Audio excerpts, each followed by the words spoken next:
Hello, everyone out there in YouTube land. Welcome back to Diego Knows. I, of course, am Diego. And today we're going to continue to talk about Pretty Woman. That's right, Pretty Woman.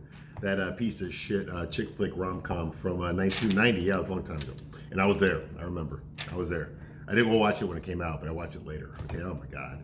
Ladies, why would you put this movie up there? I don't get it. You got to remember, ladies. Okay, what I do here is I give you a straight man's point of view. All right, and I'm going to review your chick flicks. I'm already world famous because I reviewed every episode of Sex and the City, the movies, and that new piece of shit show, which sucks, by the way. Sorry, but now I decided I'm going to go after your chick flicks, okay? And I don't understand why you women out there made such a big deal out of this movie, Pretty Woman, okay? To me, it wasn't that great. It sent a completely wrong message. It was completely unbelievable. Now, you could make the argument that a lot of the stuff that guys watch, that I watch, I watch sci-fi, okay? I watch action movies. I know. I watch Fast and the Furious. I know that shit's not real, okay? But I know it's not real. And I know when I leave the theater, that's just not going to happen to me. I know that if I drive a car across, from one skyscraper to the other, I'm going to crash and kill myself and a lot of other people probably, okay? So I already know that, all right? So, you can't walk into a movie like this. I'm sorry, I have a mind, okay? I think, all right? And I can't go into a movie like this and finish the movie thinking this shit could happen to me in real life. Okay, there's no fucking way. But a lot of you women seem to think it can. You seem to think it can. And that's the part I don't get. Like, what the fuck? This is fake. Okay? This Richard Gere is not a real guy. Okay? He's a fucking Ken doll. Okay? He's a Christian Grey. He's a Bruce Wayne. Okay? He's not fucking real. Okay? And guys that are like this aren't like him. Okay? They don't fall in love with hookers. They don't fall in love with fucking AIDS-infested fucking sluts. They don't do that. No, they don't. Sorry. I know it ruins your whole look on life. But it's the truth. It's the truth. All right. So anyway, okay. So this is going to be I'm continuing my review of Pretty Woman. This is part 12. Okay, because I'm gonna take as many videos as it takes to get through the entire fucking movie. All right. Now, it tells Phil he's gone. Okay, now where we left off last time here, okay, on Pretty Woman, is we've got Ed Lewis, that's Richard Gere's character, okay, and he's starting to fall for Vivian Ward, that's what the fuck, Julia Roberts, Mr. fucking bitch herself. Okay, so anyway, so she's a hooker. You already know that part of the story. Okay, so where we left off last time is Ed decides that he's going to fly Vivian to fucking San Francisco. Now, right now they're in LA. He's staying at a posh hotel in Beverly, Wilshire. He's staying at the penthouse suite. Just for business. He's trying to take over a company. And he decides he's going to take his private jet and fly Vivian, who he paid for a week for her services. He's going to pay her $3,000 for a week's services because she's a fucking street hooker, an AIDS-infested street hooker. He's already bought her at least $50,000 worth of clothes, okay? Because, that's what, super rich, good-looking, well-hung, charming, smart, single, straight, and with no kids type guys do with fucking street hookers. That's what they do, all right? Yeah. So he decides he's going to surprise her because they got into an argument, okay, because he happened to mention to one of his business associates that she's a hooker, and that pissed her off, so he had to apologize. This is his way of apologizing to her, okay? And so she opened up a little bit about how, she's a high school dropout, and she's been fucking guys, and they've been fucking her over, and that's how she ended up as a fucking prostitute. All right, well, I guess he feels sorry for her. He tells her she can be so much more. No fucking shit, asshole. Okay, and he decides that he's going to help her be so much more by taking her to fucking San Francisco to a fucking an opera in San Francisco. He's going to take his private jet over there for one night. Okay, that's what he decides to do. He tells his business partner, Philip Stuckey, the asshole Jason Alexander, hey, I'm gonna be gone tonight, blah, blah. And he doesn't want him to leave because they're in the middle of trying to take over this company that builds battleships for the U.S. Navy. Okay, they already did some really sleazy shit. They've got a senator in their pocket. They paid him off to stick the contracts that this company had, to stick it in appropriations so they can't fucking make the final deal. They can't make the final deal. They can't save their company, which means that Richard Gere's company is going to take them over. And that's his plan. That's what he does for a living. He buys cow companies and he takes them apart and sells them for more than what he spent, which is a pretty smart business move. There's nothing illegal about it, but it is shady. It's shady as fuck. He's like a Gordon Gekko. So yeah, even the main character, even the love interest, Richard Gere, is a fucking asshole. He's a fucking Gordon Gekko, basically. Okay, he's just it's disgusting. Okay, like I can't sympathize with the guy that does this. Okay, he's the guy that put your fucking dad out of work when you were a little kid. Okay, he's the guy that did that. All right. So anyway, he decides to fly this fucking hooker. That's what she is, hooker. He decides to fly her to San Francisco and he's gonna make it a surprise. Okay, so we left off is here. So he's at the hotel, okay, and he dresses. He gets a dress for Vivian. It's a beautiful red dress. It really is. Okay, it's a beautiful red dress, and that's nothing. The dress must have cost, I'm guessing by 1989 standards, that dress probably cost about $4,000. Okay, about $4,000. It's a designer dress. Okay, yeah, it's a beautiful dress. All right, and he puts it on Julia Roberts. You got to remember, Ed Lewis, Richard Gere is 40 years old when he made this movie. Julia Roberts was 22. So there's already a big age gap. I mean, Richard Gere's got a full head of gray hair already.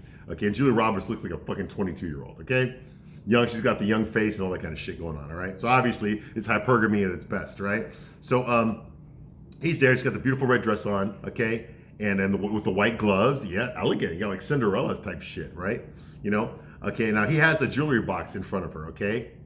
And he's holding it in front of her, okay? And he opens it for her. So she's just like, you know, he opens up this box, okay? Now inside this box is a ruby and diamond necklace that is worth $250,000.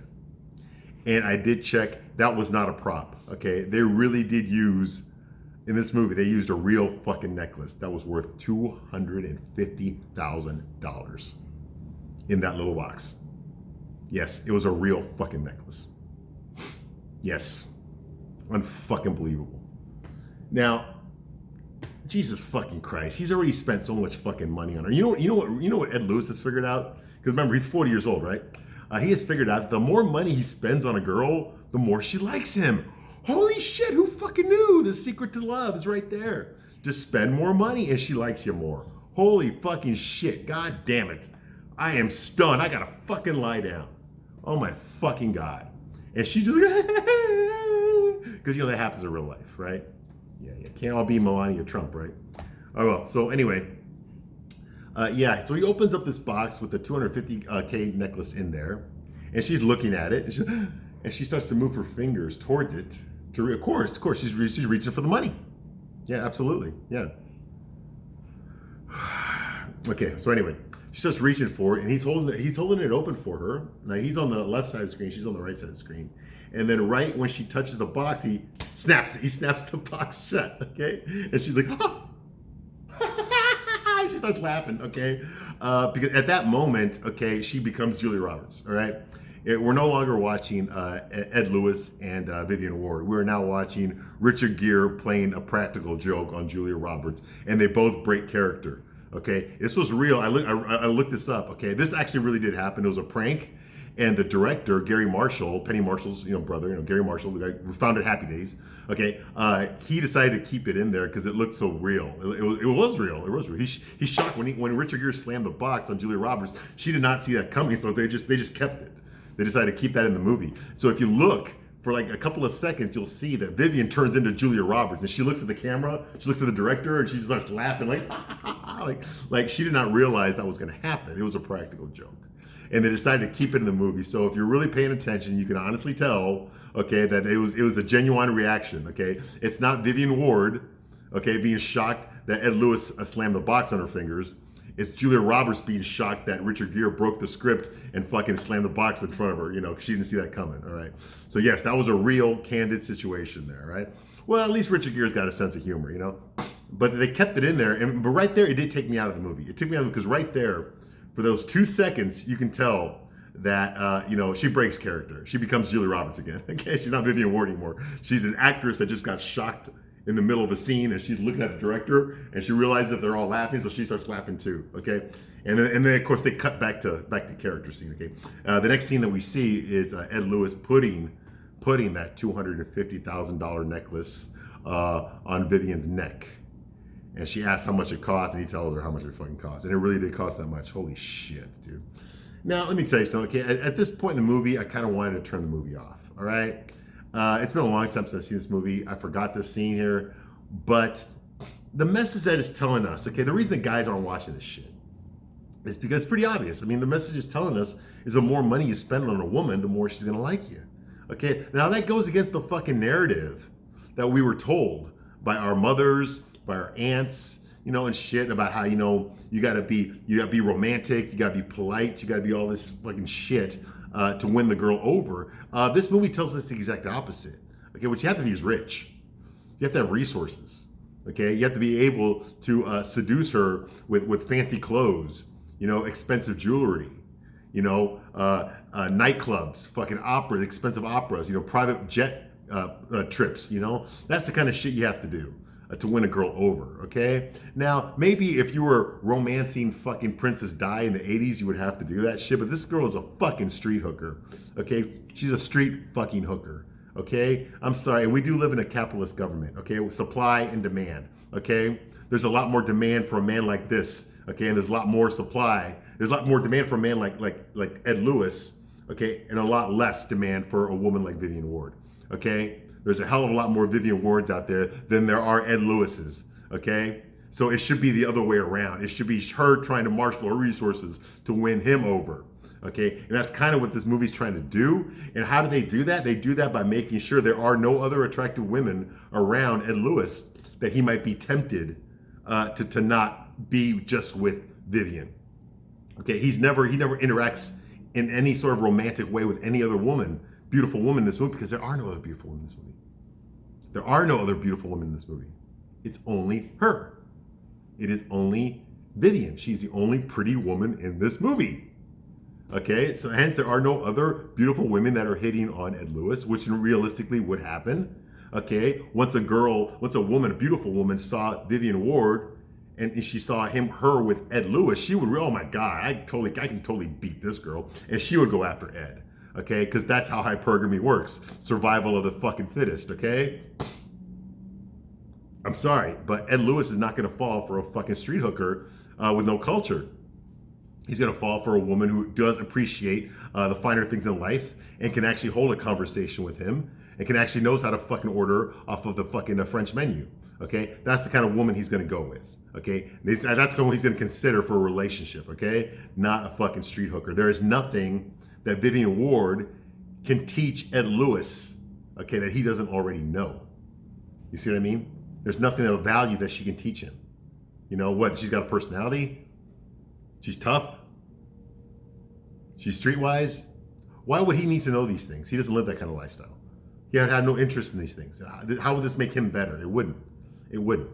He's more stressed out about fucking taking over that company than he is about learning how to fucking cop a squat in the fucking park. Okay? Or fucking eat hot dogs backwards or whatever the fuck Vivian Ward does. Okay? So yeah, it's like, it makes no fucking sense. Anyway, moving right along. So anyway, so he puts the necklace on her. Okay, he snaps it shut. Okay, blah blah. In the elevator, he tells her that there's going to be a surprise. He's taking her someplace as a surprise, and she says like, oh well, later on, just in case for later, I want to say I had a very good time tonight, because she's already in the fucking dress, the gloves, the necklace, her hair is done. Now I don't know who the fuck did her hair. Okay, I don't think Vivian Ward knows how to do her own hair that way. Okay, but a professional obviously did it.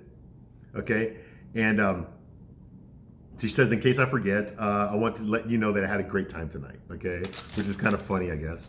All right, now both Ed and Dennis are happy as a pig in shit. Okay, when they see when Ed realizes that the more money he spends on her, the happier she is, which is what I said earlier. Okay, which makes him happy because he's starting to figure out that the strategy is making her like him more. Okay, so basically he's figuring out that the more money he spends on her, the more she likes him. And now Ed seems to feel like he stumbled into the secret of love.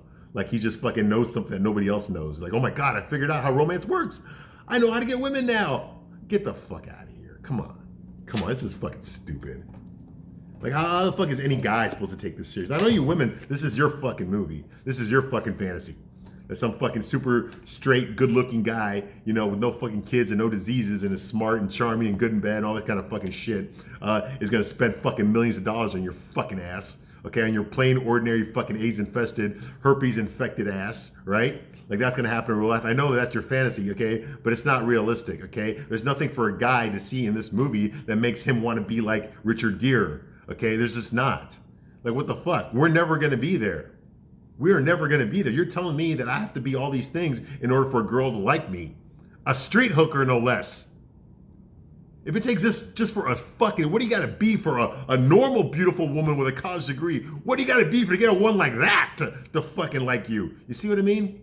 Now, you might not see it that way. That's because you're thinking with your feelings. You're not thinking with your fucking head. Men, we think with our fucking heads. This makes no fucking sense. Realistically, no guy would not do this. You know, women date up, okay? Which is what Vivian Ward is doing. But men aren't going to date this far down. They're not. I mean, they might fuck her. I'm pretty sure Ed Lewis will fuck a girl that works at Taco Bell. But you think he's going to take her to a fucking private party? You think he's going to take her to his sporting events to meet his business associates? You think he's going to take her to the fucking opera in San Francisco on his private jet? You think he's going to No, he's not. He's not going to fucking do that. All right. Anyway, well, apparently Dennis, that's the elevator operator guy. Remember him? Yeah. Apparently he has his own fucking little orgasm looking at how beautiful Vivian Ward is. Now, when you think about it, this is just another example of hypergamy. When you think about it here's Ed. I mean, not Ed. Sorry. Here's Dennis, who's just he's a young kid. He looks like he's probably 20 years old, 19 years old. Okay. He operates the elevator in a fucking fancy hotel in Beverly Hills.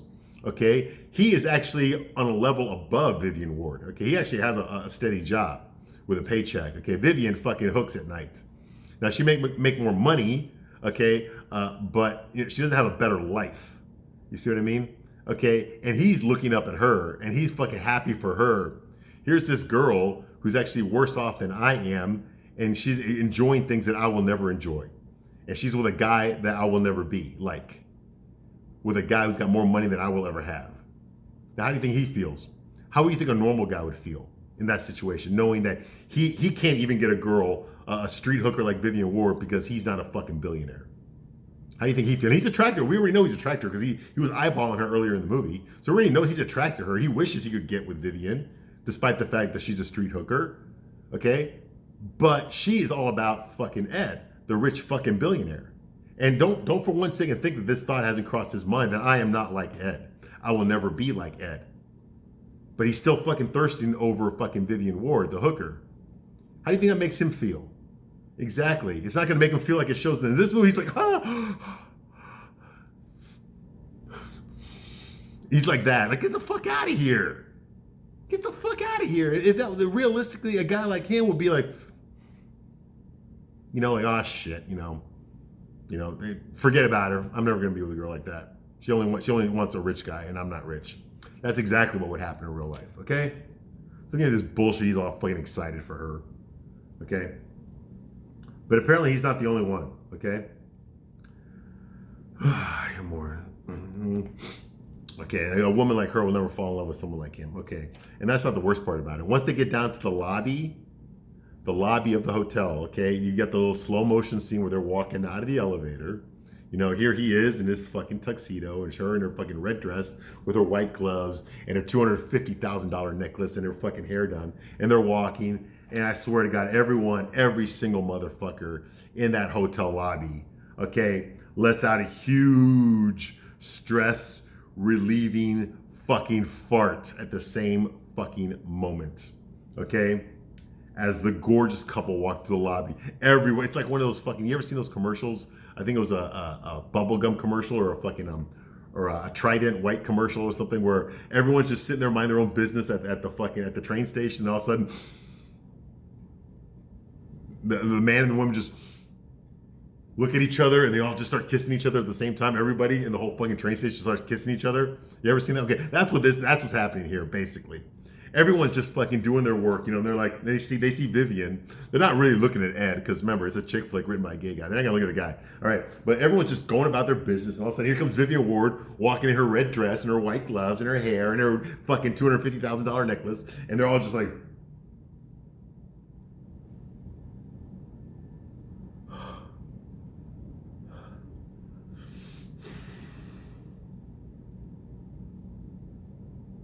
just like that. Everybody. The hotel manager's like,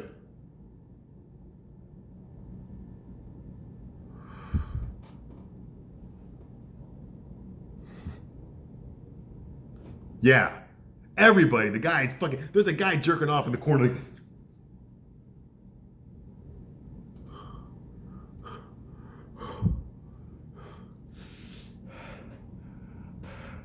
Just like that. I swear to fucking God. What the fuck kind of world are we living in here? Do you really think that anybody in this fucking 5-star hotel has never seen a woman dressed like that? Okay, do you think that fucking billionaire men don't fucking have a constant stream of gorgeous women coming in and out of their fucking hotel at all fucking times? This is the first time they've ever seen a beautiful young woman walk out of there? Are you out of your fucking mind? That they would all just stop everything they're fucking doing just to be like,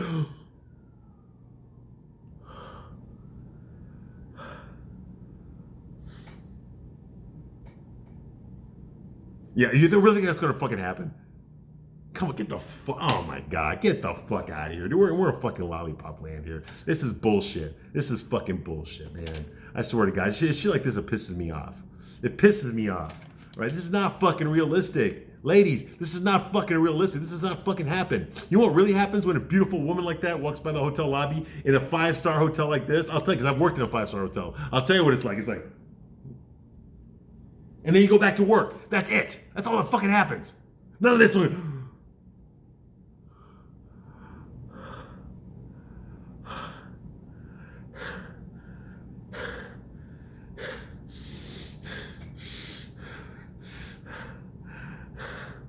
That fucking bullshit happens. It's crap. Oh my God. All right. Yeah. But y'all fell for it. Oh, y'all licked it up and asked for sex. Don't give me that bullshit. All right.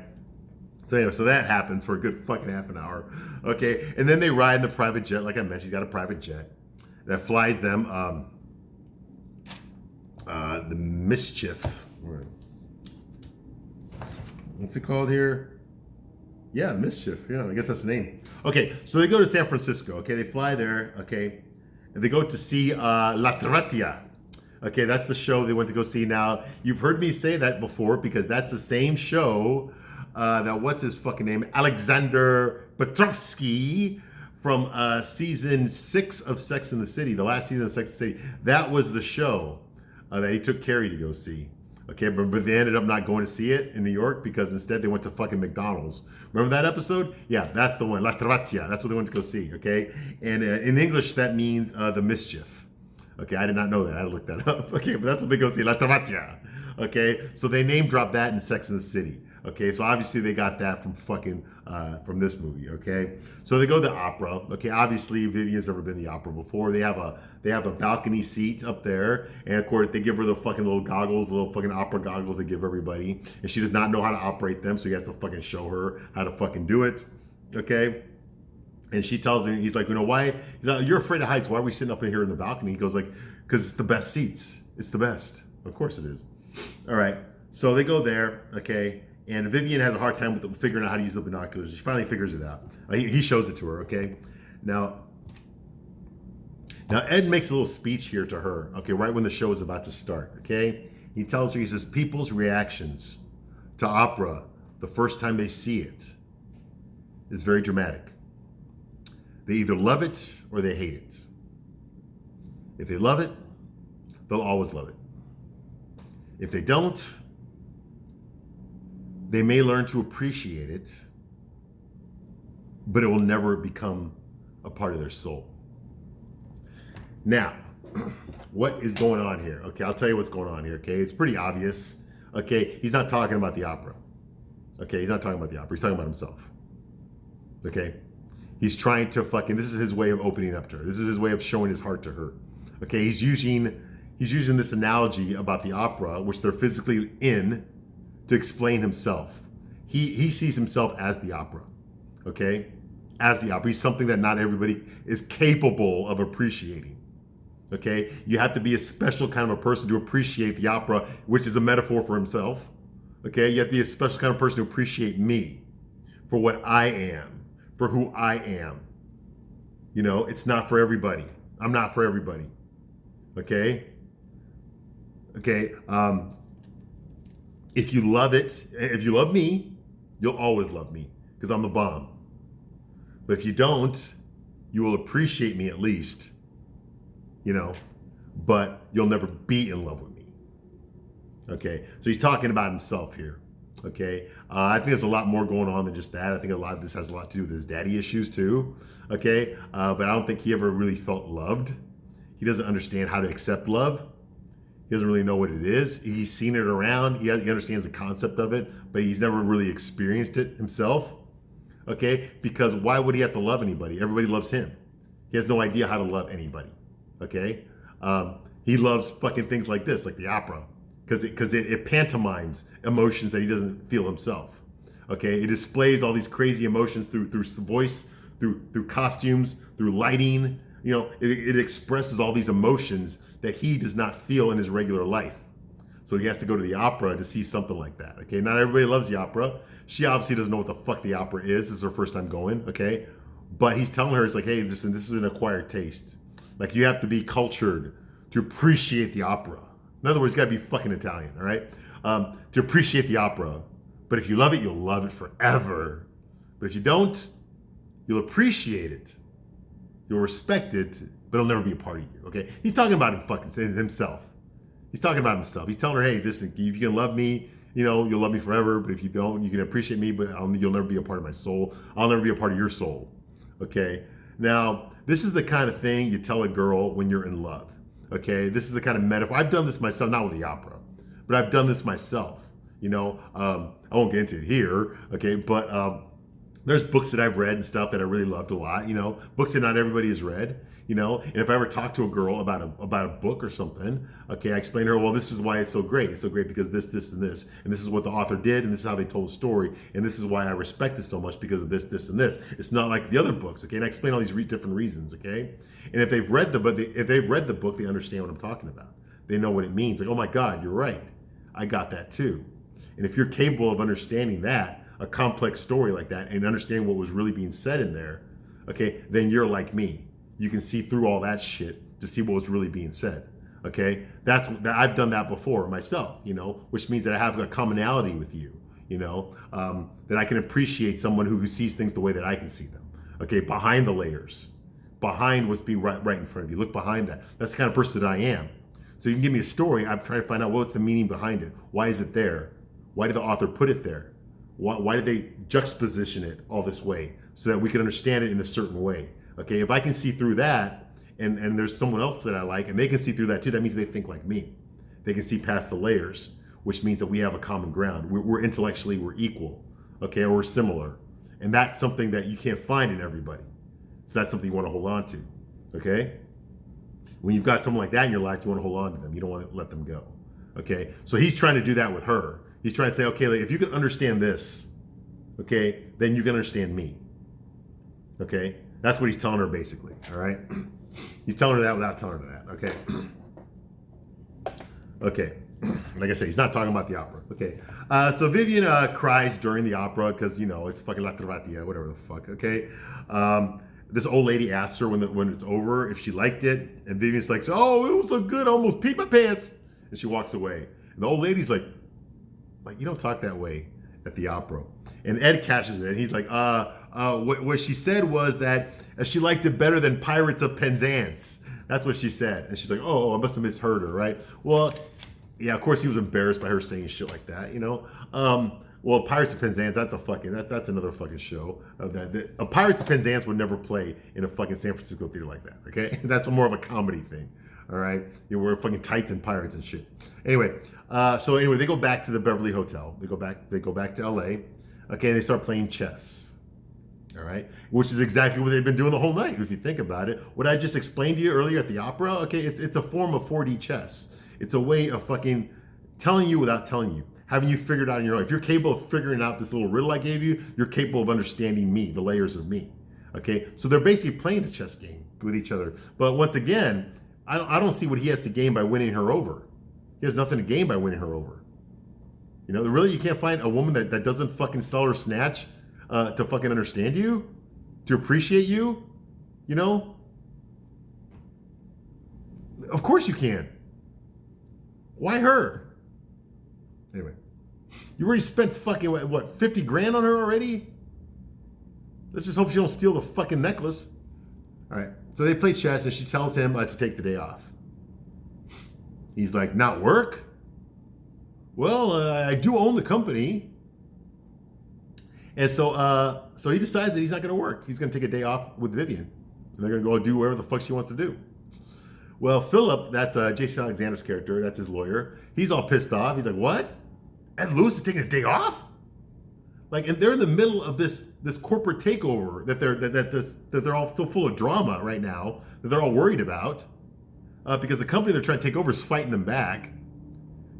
So like he's like, well, this is the worst time to take a fucking day off. Okay, you flew over here from New York to get this deal done, and now we're in danger of losing this deal, and you decide to take a day off because of this fucking hooker. Now I know I said it bad, but that's what Jason Alexander's character. That's what Phil Stuckey is thinking. Like, what the fuck? We might lose this deal over this fucking hooker that you picked up. Okay. He's only thinking about himself. Okay, well, who in this movie is not thinking about themselves, huh? Everybody in this fucking movie is thinking about themselves. How to advance themselves, okay? Okay, so that's going on here.